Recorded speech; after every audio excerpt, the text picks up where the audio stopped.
Bonjour, nous sommes aujourd'hui donc à Grignols à la rencontre des associations qui s'activent sur le territoire et donc nous sommes maintenant avec le fondateur et encore président de l'association Mémoire du comté de Grignols, Antoine Gracian. Bonjour. Monsieur Gracian. Merci de votre accueil.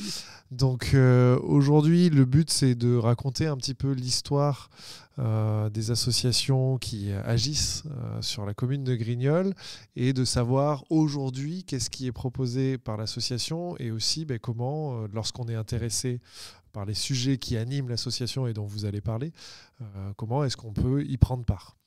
Mais donc d'abord, vous le disiez, c'est quand même 29 ans d'existence, cette association. C'est 29 ans d'existence avec beaucoup d'activités, donc il y a l'embarras du choix. Et donc ça a commencé, quel a été l'objet de départ et aujourd'hui, qu'est-ce qui s'est passé depuis 29 ans ? L'objet de départ, il y a très très longtemps, j'ai découvert Grignols et à l'époque je faisais des allers-retours de Paris et je trouvais que Grignols était un joli petit village mais qui s'endormait un petit peu, qui ne s'occupait pas de son patrimoine. Puis un jour j'ai vu le maire qui changeait et ce maire-là a commencé à faire la jolie place que vous voyez ici, à restaurer un certain nombre de choses. Donc je lui ai dit, puisque vous vous intéressez au patrimoine, moi je suis prêt à mouiller ma chemise. Je sais monter des concerts et des choses comme ça. Donc, si vous pensez qu'on peut faire une restauration de quelque chose, de l'église par exemple, je suis à votre disposition. Et on a créé une première association qui s'est appelée les Amis de l'église de Grignols et qui, pendant les 12 premières années, a restauré l'église. Il y a des photos sur place qu'il faut voir dans quel état c'était. On peut aller le regarder.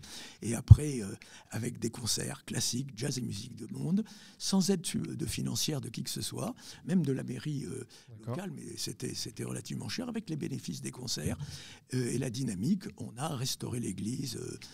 Des vitraux, les 14 stations du chemin de croix, des lustreries en ferronnerie, voilà. Okay. Et vous ne vous êtes pas arrêté là ? On ne s'est pas arrêté là parce que moi j'adore le patrimoine et j'ai découvert que Grignols était le berceau des Talleyrand-Périgord, ce que beaucoup de Grignolais voulaient ignorer, parce que si on va à Chalais, qui est dans la zone d'influence des comtes de Grignols, il y a marqué Chalais, berceau des Talleyrand-Périgord, ce qui est interdit de dire, parce que le berceau, c'est Grignols. Donc, c'est le berceau des Talleyrand-Périgord. Je me suis un petit peu documenté. Je voyais ces ruines qui, petit à petit, se restauraient. Il y a eu toute une série de 3 propriétaires qui ont restauré la haute cour. Tout à l'heure, je vous disais que c'était le castrum, etc. Mais ce castrum, il a été complètement détruit en 1652. Donc, le Grignol que l'on voit autour de nous n'existait pas. Mais il y a une forte richesse historique avec ce castrum. Et si on avait réussi à faire ce que je n'ai pas réussi à faire à l'époque, j'ai pourtant commencé à essayer, en remontant les remparts, on crée un véritable événement. C'était la plus grosse forteresse du Périgord. Périgord de l'époque. Mais donc, qu'avez-vous fait justement en suivant ? Qu'est-ce que vous faites Qu'est-ce qu'on a fait ? On a commencé des ateliers. Alors, on a adhéré à l'association Rempart, Union Rempart, qui est une association nationale et qui est puissante et très professionnelle. Et donc, on a commencé à faire venir des équipes. On a commencé à remonter des petits morceaux de remparts, de châteaux là-dedans. Puis là, compliqué, monuments historiques, DRAC, etc.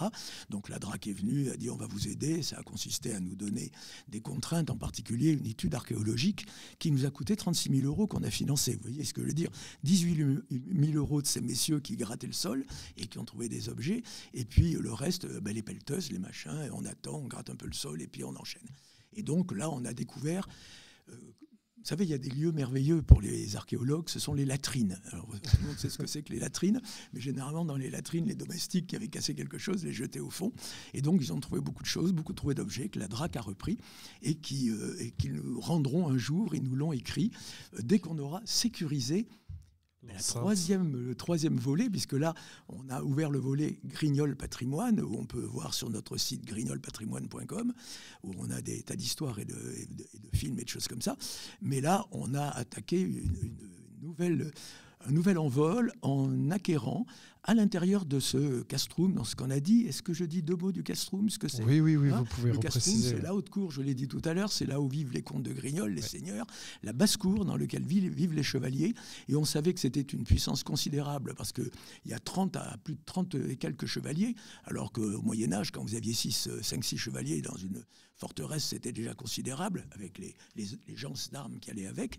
Et puis vous aviez le village médiéval qu'on appelait le Bari, parce qu'à l'époque, on était en train de faire des guerres en Orient, et donc on s'entendait très bien avec nos amis arabes qui nous rapportaient l'algèbre, la géométrie, plein de choses.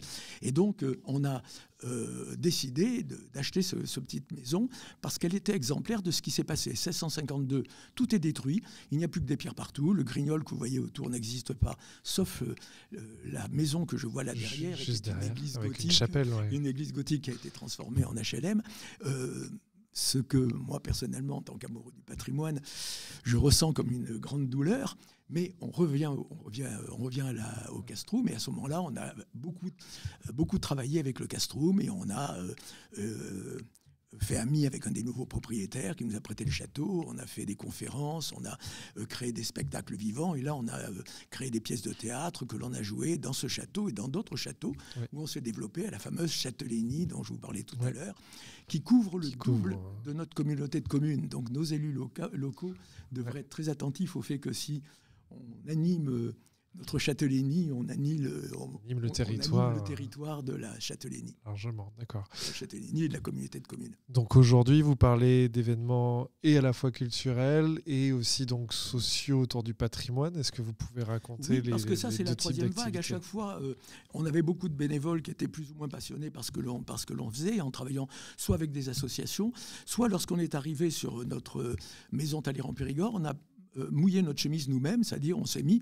à devenir des professionnels. Si vous voulez, par exemple, j'ai appris à planter le pisé sur le sol. Beaucoup de gens ne savent pas ce que c'est que le pisé, mais ce sont des petites pierres taillées en pointe que l'on place comme si on faisait du puzzle sur le sol. Et donc, on a eu des ateliers où on vendait la formation, parce qu'il y a des gens qui retrouvent du pisé chez eux et qui préfèrent remplacer leur dalle de béton par quelque chose d'époque qui respire et qui garde leur patrimoine. Et donc, on s'est développé de plus en plus comme ça, jusqu'à ce qu'on rencontre des gens, parce que la réussite de ça, c'est le partage de passion et de gens qui rencontrent, qui nous ont dit « c'est formidable votre petite maison, on va en faire un chantier école ». Donc là, je rends hommage à l'association IPP qui a fait la formation de professionnels du bâtiment. Donc on s'est développé de plus en plus. Et puis on a constaté qu'il y avait le centre pénitentiaire de Neuvic, centre de détention de Neuvic, et qui ont des détenus libérables à faire sortir. Donc on a là aussi rencontré des hommes passionnants qui travaillaient en interne. C'était un gardien, un surveillant, qui nous a découvert en train de travailler là-dedans et qui nous dit « je suis prêt à vous aider, qu'est-ce qu'on fait ?» En poussant les questions, on a compris, on lui a dit « mais qu'êtes-vous » pour être dit « non, il faut beaucoup de travail ». Et il nous a dit « je peux vous amener des détenus libérables, etc. » Donc on a dit « oui, il y a un mur qui ferait 50 mètres, on n'a jamais eu l'intention de le faire, mais si vous voulez que ça dure longtemps, ça, on peut y aller. » Et donc on s'est mis à ressortir, c'était en 2019, on a fait des chantiers de détenus libérables et on a créé le concept « Restaurer l'homme et le patrimoine ». Et comme il y a eu le Covid, etc., que les détenus, eux, sont restés, hélas, enfermés dans leur prison. Là, maintenant, ils sont ressortis à partir de cette année. Mais on est resté dans l'insertion sociale en faisant venir beaucoup de gens et en travaillant avec l'insertion sociale. Donc, on est devenus des promoteurs de chantiers extrêmement diversifiés, y compris des tiges, des services civiques, etc. Ok, et donc il y a cette activité-là, il y a après tout ce qui tourne autour de la culture. Est-ce que vous pouvez en dire un peu plus sur les animations culturelles qui aujourd'hui encore peuvent vous occuper? Les animations culturelles, elles sont de la nature, de l'histoire de notre terroir, puisque c'était le berceau des Talleyrand-Périgord. Donc quand on a commencé à faire la restauration des parties du castrum ou de notre maison, on a créé des spectacles vivants après avoir fait des concerts pour l'église. On a produit des pièces de théâtre dans un premier temps. Et puis tout à l'heure, vous me parliez de M. Piron de Fratto. Quand j'ai voulu jouer dans son château, il m'a dit « il n'est pas question de jouer du Shakespeare ou du Molière, tu vas écrire la pièce de théâtre ». Je lui ai dit « je n'ai pas écrit les pièces de théâtre ». Il m'a dit « je sais ce que tu sais faire, ça va le faire ». On a écrit Fratto, le marquis en Bastillé, que vous avez vu, cher monsieur, et donc qui a été un succès puisque ça a été vendu, racheté, et ça a rendu tout. Donc pièces de théâtre qui sont des moments d'histoire de France où les comtes de Grignol participent, et donc troupe de théâtre qui va avec, et atelier couture. De confection pour tenues. faire les costumes d'époque avec des vieilles tentures que les gens venaient nous apporter généreusement et qui existent toujours parce que je crois qu'une autre membre de l'association est venue parler du travail qu'elle faisait dans notre atelier couture. Tout à fait. Donc là, si on résume où vous en êtes aujourd'hui et puis aussi donc, les besoins en tant que bénévole, quand on est intéressé par ce que vous venez de raconter, comment est-ce qu'on peut s'impliquer ? Avec quoi on vient et qu'est-ce qu'on peut proposer ? Bon, je suis ravi que vous me posiez cette question-là parce que vous avez compris qu'à mon grand âge, ça fait longtemps que je mouille ma chemise et je fais beaucoup de choses et qu'on s'est développé de plus en plus. Mais en ayant des bénévoles qui étaient fluctuants en fonction de la passion qu'ils aimaient. Quand on faisait un concert de jazz, ils venaient nous aider à donner un coup de main. Quand on faisait du théâtre, ils étaient au théâtre. Parce qu'on n'avait plus les sous pour le faire et le temps de le faire, on faisait plus de théâtre, ils abandonnaient, donc on perdait des tranches comme ça. Mais ça m'a permis, je vous ai donné une petite affiche que l'on promeut, sur laquelle il n'y a rien ne se fait bien sans passion. Et là, on peut dire, ce que je pense, c'est que ce serait bien de recruter des bénévoles qui choisissent les passions par rapport à toutes les activités qu'on est en train de faire. Prenons par exemple un professionnel du bâtiment à la retraite qui s'ennuie dans sa retraite et qui dit « je suis prêt à faire de la transmission des savoir-faire ». Il vient chez nous, il est encadrant technique et il rentre dans notre mécanique restaurer l'homme et le patrimoine et il fait quelque chose qui participe à l'insertion sociale, qui restaure le patrimoine et qui apprend à des gens à faire le travail correctement. Un autre passionné de musique peut dire « mais pendant qu'il y a les opérations, les animations dans la maison Talleyrand-Périgord, je sais qu'il y a un swing sur le chantier. Alors là, c'est des bons petits concerts de jazz. Moi, j'adore ça. Il y a une piste de danse. Allez, moi, je vais tenir le bar, je vais tenir la caisse. Je viens participer. » Donc, avec les passions, que toutes ces passions viennent chez nous, ils trouveront de quoi se faire un bon repas de leur passion préférée. Super.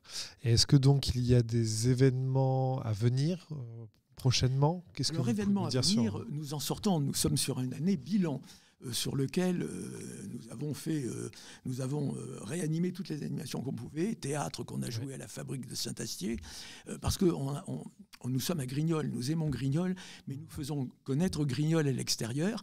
Et par exemple, d'autres villes, villages, même plus... Saint-Astier maintenant est devenu puissant. Vous savez que Saint-Astier a récupéré le droit d'être la capitale locale quand Talleyrand est mort et qu'il n'avait plus, la puissance à la fin du XVIIIe siècle d'imposer que le petit Grignol qui avait été détruit et qui n'avait plus que peut-être 500 habitants ait perdu son statut. Donc on fait partie de cette histoire-là et donc si on revient sur l'enjeu de... Vous dites c'est l'année du bilan, vous expliquez que c'est aussi vous le moment de la passation, c'est ça? Oui, le bilan. Alors nous sommes, je vous l'ai dit, je vais quitter la présidence. On va élire un nouveau président. Comme élire un nouveau président en faisant la bonne surprise au conseil d'administration qui doit voter, il vaut mieux l'avoir travaillé avant. Nous avons trouvé notre président, nous avons trouvé notre secrétaire qui est déjà en place et qui veut rester. Donc on a ça dessus, mais on a besoin de bons gestionnaires qui participeraient au conseil d'administration, qui auraient leur avis vert, qui pourraient donner des coups de main, ça ne les empêche pas d'être bénévoles pour tenir le bar le jour d'une animation. Mais on a besoin aussi de bons gestionnaires, conseil d'administration, bureau, et tous ceux qui, dans ce que je vous ai décrit tout à l'heure, la musique, la restauration du patrimoine, la transmission des savoir-faire, les